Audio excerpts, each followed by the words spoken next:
Bapak, Ibu, Saudara, walaupun kita ibadah secara online, kita tahu bahwa Tuhan pun hadir dalam ibadah online. Karena itu, mari kita siapkan hati kita untuk mendengarkan firman Tuhan. Kita akan berdoa terlebih dahulu. Tuhan Yesus, kami mengucap syukur buat hari ini, buat kesehatan yang Tuhan berikan, sehingga kami boleh mendengarkan firman Tuhan. Kami buka hati kami dan telinga kami hanya untuk firman-Mu. Roh Kudus, Engkau yang mengurapi kami dan mengurapi firman-Mu sendiri. Di dalam nama Tuhan Yesus, haleluya, amin. Bapak, Ibu, dan saudara-saudara, seperti yang telah saya sampaikan minggu lalu, tidak cukup kalau kita sebagai orang percaya hanya memperoleh kepastian keselamatan.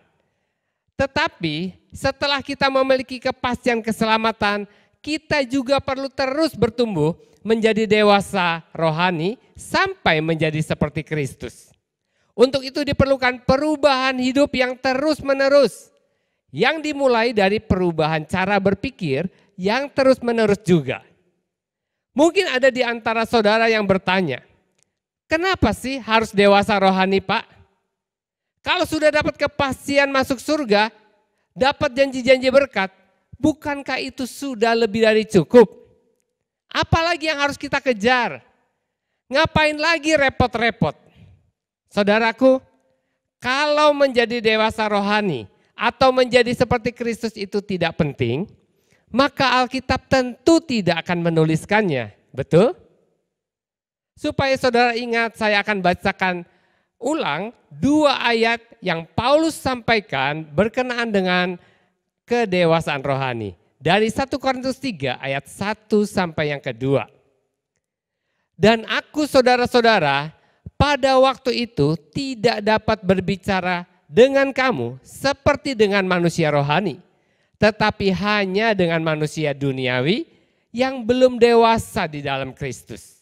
Susulah yang kuberikan kepadamu, bukanlah makanan keras, sebab kamu belum dapat menerimanya. Dan sekarang pun kamu belum dapat menerimanya. Ibrani 5 ayat 12-13 berkata, sebab sekalipun kamu ditinjau dari sudut waktu, sudah seharusnya menjadi pengajar, kamu masih perlu lagi diajarkan asas-asas pokok dari penyataan Allah.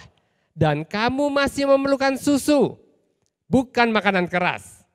Sebab barang siapa masih memerlukan susu, ia tidak memahami ajaran tentang kebenaran. Sebab ia adalah anak kecil. Jadi cukup jelas dan tegas, kalau kedewasaan rohani itu bukan option. Contoh yang lain supaya jelas, saya mau saudara perhatikan gambar berikut. Binatang apa yang saudara lihat? Anak harimau. Ya betul, anak harimau. Tolong dijawab ya, apa beda anak harimau dengan harimau dewasa? Dua-duanya harimau. Dua-duanya punya naluri binatang buas. Sifatnya sama. Tapi bedanya, kita berani gendong anak harimau, tapi nggak ada orang berani gendong harimau. Kalau anak harimau ketemu serigala, siapa makan siapa? Serigala makan anak harimau. Kalau harimau dewasa ketemu serigala, serigala akan melarikan diri. Tuhan Yesus bilang di Alkitab, kita seperti domba di tengah-tengah serigala. Sebagai anak Allah, kita punya potensi yang luar biasa, tetapi tidak nampak kalau kita belum dewasa. Dan kita bisa jadi mangsa yang empuk buat setan. Contoh yang kedua. Gambar apakah ini? Bayi. Apa yang bayi lakukan kalau dia lapar? Nangis. Apa bedanya dengan orang dewasa kalau lapar? Ambil makanan sendiri. Masak sendiri. Usaha cari makanan sendiri. Dan kalau makan, makan sendiri. Orang yang sudah dewasa bisa mengatasi semua masalahnya sendiri. bisa usaha, bisa bekerja, tidak tergantung dari orang lain. Orang yang dewasa rohani bisa mengatasi masalahnya sendiri. Karena apa? Karena Tuhan sudah memberikan senjata rohani yang lengkap untuk mengatasi semua masalahnya. Jadi jelas kenapa kita harus jadi dewasa rohani ya? Tuhan Yesus adalah mempelai pria yang akan menjemput saudara sebagai mempelai wanitanya. Tentu yang diharapkan oleh mempelai pria ada seorang mempelai wanita yang sudah dewasa dan bukan anak-anak, betul? Jadi sekali lagi kedewasaan rohani dan menjadi seperti Kristus bukan option tetapi keharusan. Dan menjadi dewasa secara rohani tidak terjadi secara otomatis dengan lamanya kita menjadi orang percaya. Tetapi harus diusahakan dengan sengaja. Dan untuk itu perlu keseriusan. Untuk itu modal utama kita adalah kerinduan yang dalam. Hasrat yang besar untuk melakukan disiplin rohani. Kenapa? Karena 10 disiplin rohani yang akan kita lakukan menuntut pengorbanan. Berkorban waktu, berkorban perasaan, tenaga, pikiran, dan lain-lain.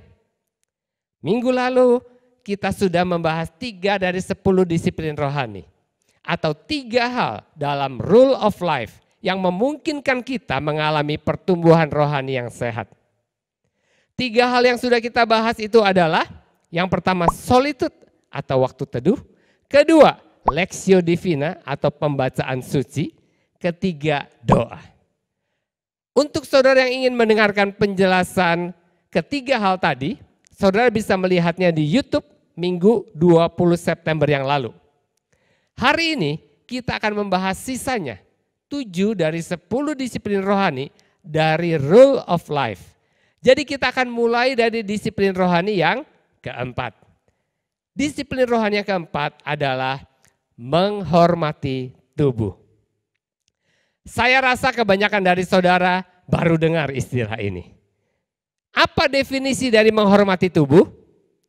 Menghormati tubuh adalah suatu disiplin rohani dalam bentuk menghargai dan menerima tubuh sebagai tempat di mana kita berjumpa dan mengenal Allah dengan cara yang unik. Yang sangat penting dan termasuk di dalam menghormati tubuh adalah menghargai dan menerima gender kita sebagai pria atau wanita.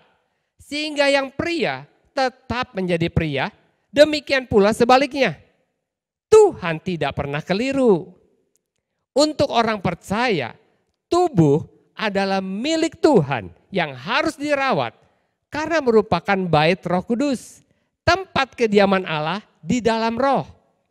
Tetapi dalam realitas acap kali orang berpikir bahwa tubuh sama sekali tidak memiliki kaitan dengan kerohanian.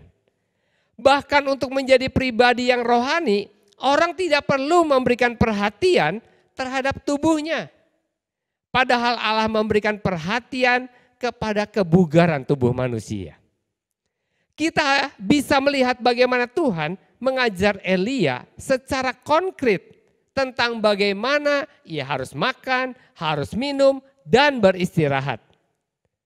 Kalau kita baca di Matius pasal yang ke-6, Tuhan Yesus pun menyuruh murid-muridnya mengambil waktu untuk beristirahat. Tidak terus melayani tanpa istirahat. Apa yang harus kita lakukan untuk menghormati tubuh? Ada 3 hal. Yang pertama, kita perlu makan dan minum yang sehat. Kedua, kita perlu beristirahat secara cukup. Dan yang ketiga, kita perlu berolahraga secara teratur. Terus terang ketika saya mendengar penjelasan ini, saya sangat tertemplak. Karena ketiga-tiganya bertahun-tahun tidak saya lakukan.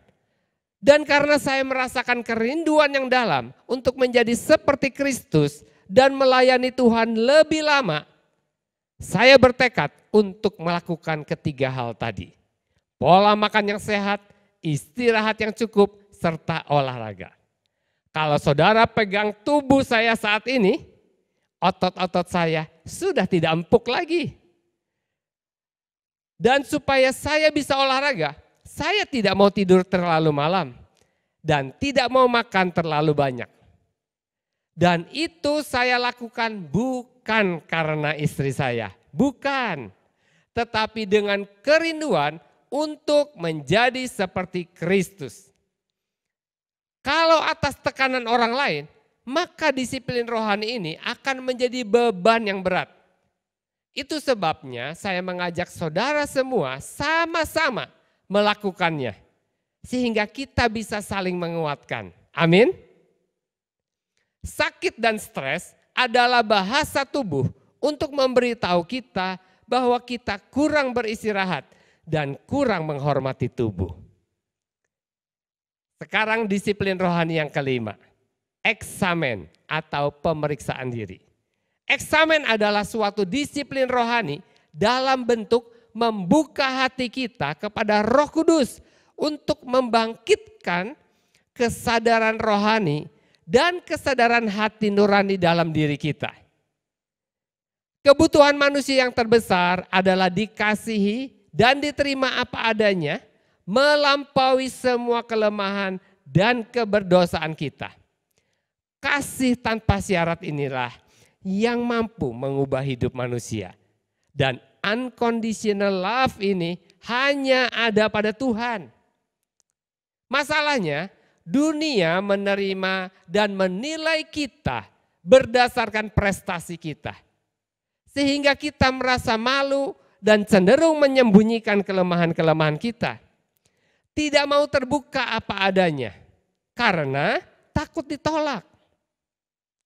Praktek eksamen memungkinkan kita untuk memeriksa diri kita dengan jujur, bebas, terbuka apa adanya, dengan kesadaran bahwa Tuhan itu Maha Tahu. Tidak ada yang tersembunyi bagi Dia.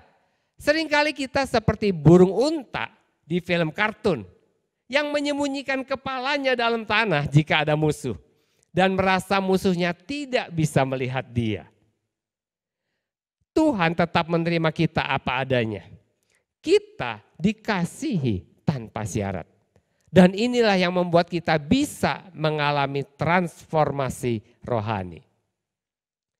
Daud menuliskan eksamen pribadinya di dalam Mazmur 139 ayat yang ke-23 sampai yang ke-24 demikian.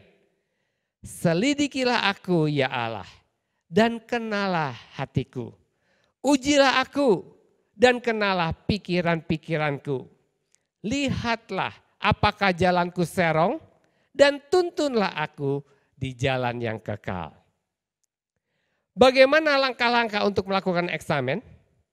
Yang pertama, kita perlu merenungkan setiap peristiwa pada hari atau minggu atau bulan itu. Untuk apa? Untuk melihat bukti-bukti bahwa Allah ada. Bahwa Dia menyertai kita dan bekerja dalam hidup kita.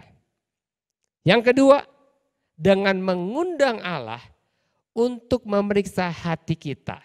Seperti sebuah lagu yang berbunyi demikian. Jiwaku terbuka untuk-Mu Tuhan.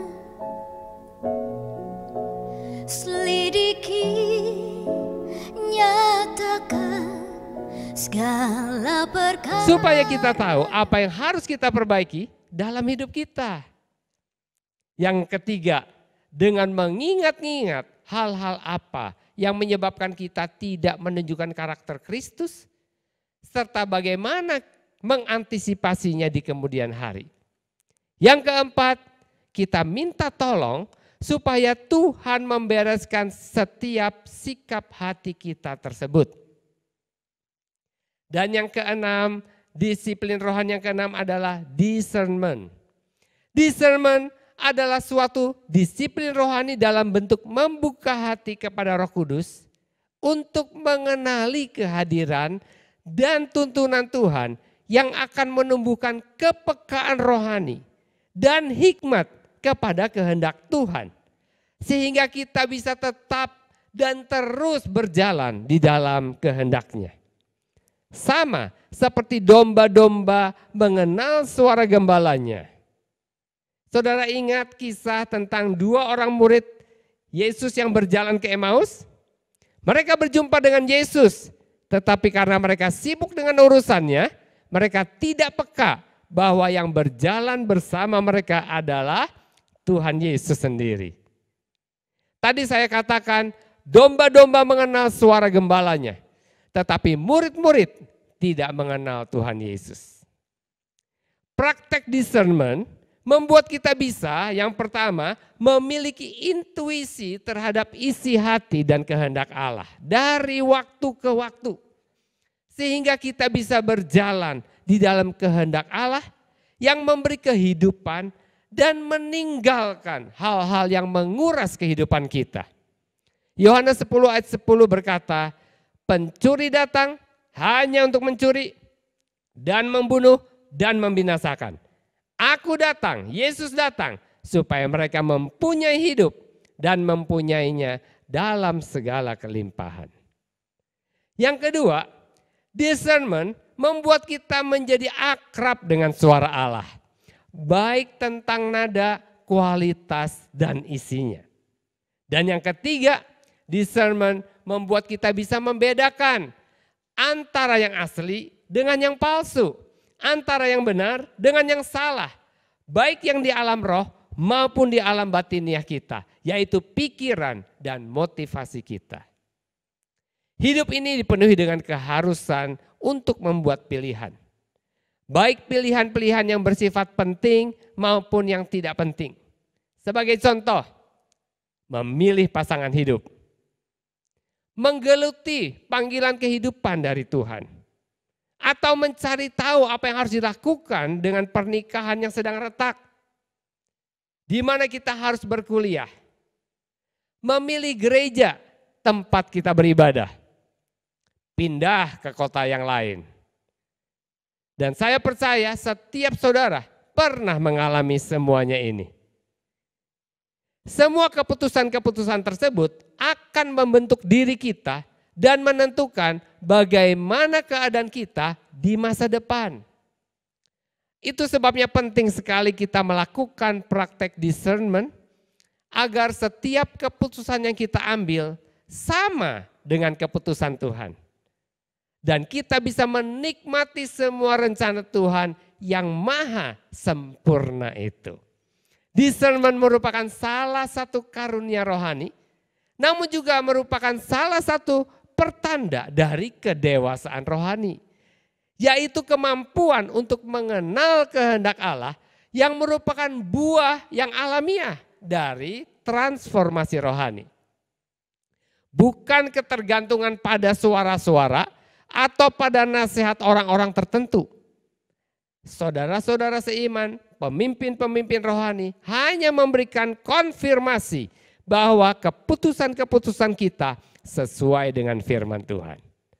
Roma 12 ayat yang pertama sampai kedua berkata, karena itu saudara-saudara, demi kemurahan Allah, aku menasihatkan kamu supaya kamu mempersembahkan tubuhmu sebagai persembahan yang hidup, yang kudus, dan yang berkenan kepada Allah. Itu adalah ibadahmu yang sejati. Janganlah kamu menjadi serupa dengan dunia ini, tetapi berubahlah oleh pembaharuan budimu, sehingga kamu dapat membedakan manakah kehendak Allah, apa yang baik, yang berkenan kepada Allah, dan yang sempurna. Kita tidak dapat mengakses discernment melalui suatu rumus atau metode tertentu. Namun kita dapat mengalaminya melalui satu keputusan untuk secara rutin mengambil waktu berada di hadirat Allah melalui doa dan waktu teduh, serta berakar pada keakraban kita dengan Dia. Maka telinga rohani kita akan lebih peka kepada tuntunannya. Saya percaya Ananias tidak akan berani datang kepada Saulus, berdoa dan menumpangkan tangan atas Saulus jika dia tidak tahu dengan pasti bahwa Tuhan menuntun dia untuk melakukannya. Mari kita memilih Allah dan kehendaknya lebih dari semua yang lain. Lebih dari kepentingan diri sendiri. Lebih daripada apa yang dipandang baik oleh orang lain. Lebih daripada harta, kenyamanan maupun keuntungan pribadi. Minggu ini mari kita mencoba mempraktekkan 3 disiplin rohani ini. Menghormati tubuh dengan menjaga pola makan, pola hidup, olahraga, dan cukup istirahat secara rutin. Yang kedua, eksamen atau pemeriksaan diri setiap hari, setiap minggu atau bulan. Dan yang ketiga, discernment atau kepekaan rohani dengan membuka diri kita kepada Roh Kudus. Memilih untuk taat kepada tuntunannya. Lebih dari pertimbangan akal budi kita sendiri. Saudara-saudara, karena keterbatasan waktu, kita akan berhenti di sini. Disiplin rohani ke-7 sampai dengan yang ke-10 dalam pelajaran Rule of Life ini akan kita lanjutkan dalam ibadah online minggu depan. Tuhan Yesus memberkati kita semua. Mari kita berdoa. Tuhan, sekali lagi kami datang mengucap syukur untuk firman yang kami dengar. Kami sungguh-sungguh rindu mengalami pertumbuhan rohani yang sehat.